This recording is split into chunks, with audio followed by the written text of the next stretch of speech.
And what I discovered this week, I've always known about, I shouldn't say I've always known, but I've known about the Christmas nail for years, and it's always significant. And I think everybody, when they think about the nails, obviously has some significance to this. But I wonder how many of us have ever discovered that the Jews have a really different take on nails that I did not know about. That the letter nun has a final form in it. In a lot of Jewish letters, they have a form where it is the beginning or the middle of a word, but at the end of the word, it has a different form. And the nun, if you find it at the end of a word, it's called the nail. And so, in fact, they have a little, like Veggie Tales, only it's called Adventures with Aleph, which is sort of their cartoon. And there they've got this final nun, and he is the nail. Now, if we take that understanding for a minute, and you realize that the word for son in Hebrew, if you were to say it, and you probably even know this, that it's Ben. Like Benjamin was the son of my right hand, or Ben-Ami was the son of my, woe, whatever. But the word Ben starts with a bet, which means house, with a, that second letter in the Jewish letter alphabet is bet, and it means house.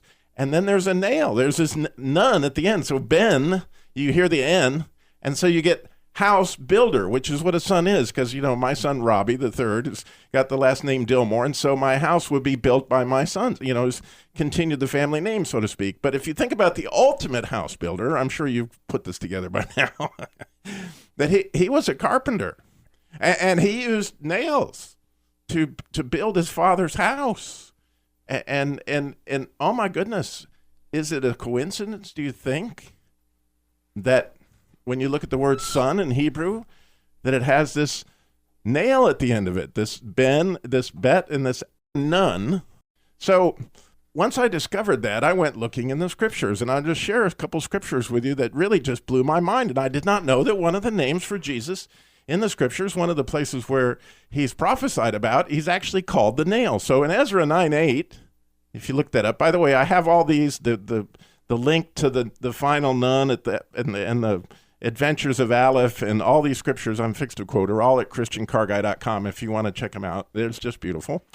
But Ezra 9:8, and now for the little space, grace has been showed from the Lord our God to leave us a remnant to escape and to give us a nail in his holy place, that our God may lighten our eyes and give us a little reviving in our bondage. Isaiah 22:23, and I will fasten him as a nail in a sure place, and he shall be for a glorious throne to his father's house. You hear that? For his father's, the nail for his father's house. I mean, that's Isaiah 22:23. Now, my favorite of the three that I'm quoting is actually Zechariah 10:4. So Zechariah 10:4, out of him came forth the corner. You may have heard the stone the builder rejected. Out of him came forth the corner, out of him the nail, out of him the battle bow, out of him every oppressor together. And if you really want some fun, read those passages that I just quoted in context, because they are really saying that the Messiah is a nail. And so I'm sure, Bill, you would agree with me. He nailed it. I mean, it's just